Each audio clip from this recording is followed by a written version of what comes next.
Kenapa sih ada viral heboh rebut-rebut antara Baim Wong dengan netizen ketika Baim mendaftarkan hak kekayaan intelektual ke Dirjen Haki? Atau ada perseteruan sampai proses hukum ke pengadilan tuntutan antara pemilik merek dagang PS Glow dengan kosmetik MS Glow? Kok bisa ya? Yuk sedikit kita bahas pada video ini. Apa sih yang disebut haki atau hak kekayaan intelektual? Apa yang disebut paten hasil penelitian dan inovasi? Apalagi pula yang disebut merek atau merek dagang? Bagaimana dengan rahasia dagang atau rahasia formulasi?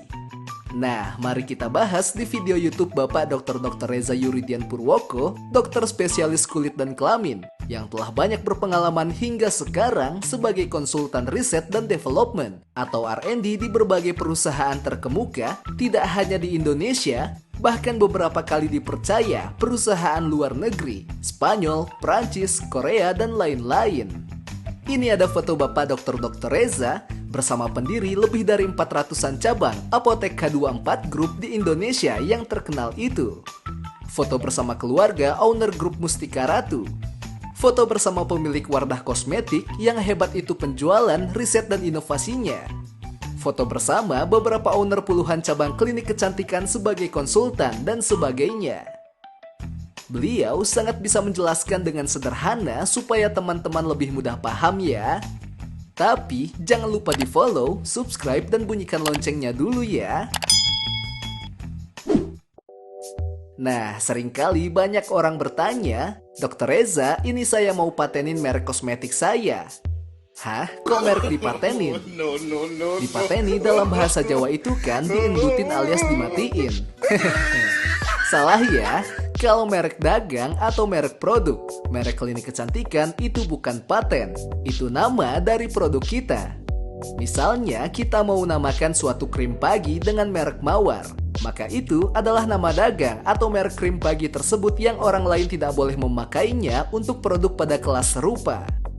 Coba bayangkan apa tidak bingung customer kalau ada krim pagi di toko A dengan merek Mawar, lalu di klinik B ada juga krim bermerek Mawar, juga di tempat lain lagi ada lagi kosmetik bernama merek Mawar. Kan pelanggan jadi bingung. Ini Pak Dr. Reza rekomendasiin tadi pas konsultasi. Krim Mawar yang mana ya? Nah, itu manfaat merek. Kalau nama, bisanya aja nama orang itu ada banyak. Mbak Mawar Melati, Bu Mawar Jingga, Kak Melati Mawar Sukma, dan lain-lain. Tapi kalau nama merek, ya seharusnya hanya satu-satunya.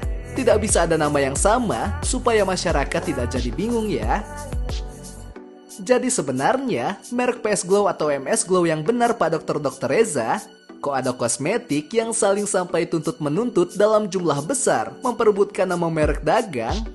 Nah, itu kembali siapa yang mendaftarkan terlebih dahulu. Terbukti di pengadilan, maka dialah yang berhak menggunakan nama produknya tadi.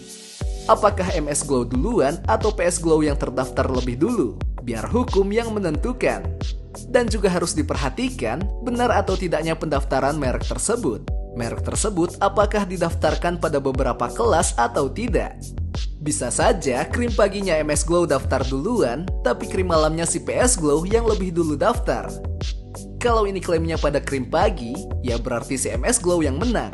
Kalau krim malam, maka sebaliknya PS Glow yang unggul. Harus dilihat, kadang kalau mau mendaftarkan merek dagang, juga cek nama kelas lainnya. Misalnya kita mau buat bedak bermerek Awan Sukma. Nah, mungkin saja kita juga daftarkan sekalian kelas makanan sehat Awan Sukma atau merek usaha klinik Awan Sukma atau kelas lainnya. Karena bisa saja saat sudah berjalan, sudah banyak pelanggan, tiba-tiba ada orang lain bilang, "Loh, nama klinik Awan Sukma kan milik saya tuntut loh kamu," kepada orang yang punya merek bedak dan makanan sehat Awan Sukma. Karena pemilik merek bedak dan makanan tersebut pikir dia bisa sekalian pakai buat nama kliniknya.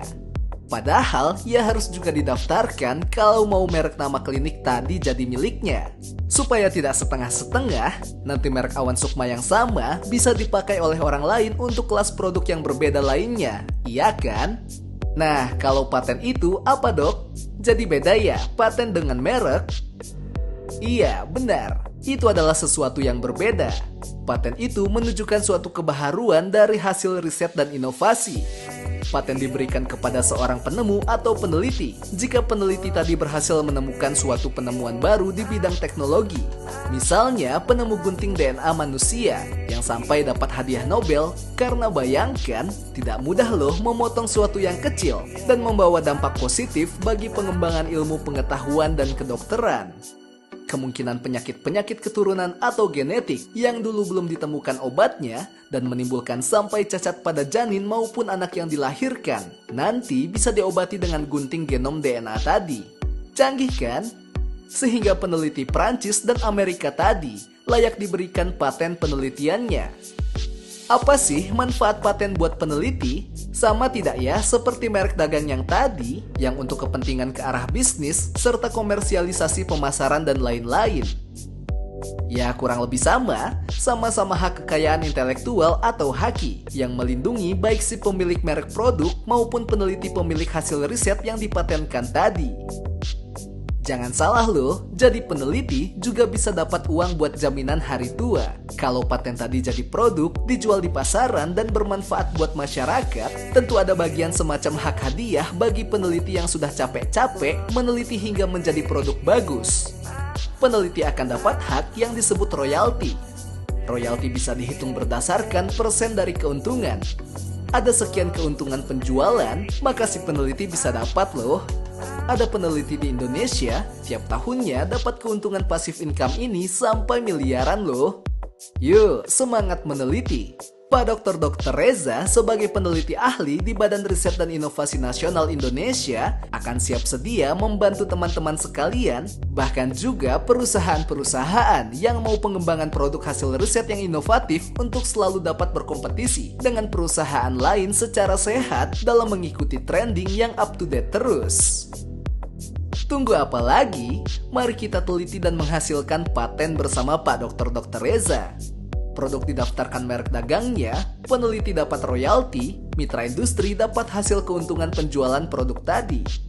Industri yang bersama-sama mengembangkan produk hasil penelitian peneliti Indonesia, bahkan juga sekarang dapat hadiah loh dari Ibu Menteri Keuangan, berupa super deduction tax alias support pengurangan pajak bisa sampai ratusan persen loh, lumayan banget kan? Jadi bagaimana dengan nasib Baim Wong yang mendaftarkan Citayam Fashion Week walau tidak jadi akibat mendapatkan banyak kritikan masukan termasuk dari Pak Ridwan Kamil dan tokoh lain? Apakah Mas Baim yang menemukan Citayam Fashion Week tadi? Apakah Mas Baim Wong jika bukan penemu awal sudah berdiskusi dengan pencetus Citayam Fashion Week tadi? Jika memang Mas Baim katakan mau dukung kembangkan, Mas Baim mau join kasih investasi dana berapa ke anak-anak penemu Citayam Fashion Week tadi? Kalau Mas Baim dan Mbak Paula serius mau majukan, pasti mau juga join investkan uangnya buat anak-anak Citayam tadi di awal kan? Sebagai komitmen dalam bentuk PT bersama atau kerjasama kolaborasi dan lain-lain. Well, demikian dari kami. Semoga bermanfaat video kali ini. Jangan lupa subscribe, komen, atau hubungi kami jika butuh konsultan pengembangan produk riset dan inovasi ya. Salam!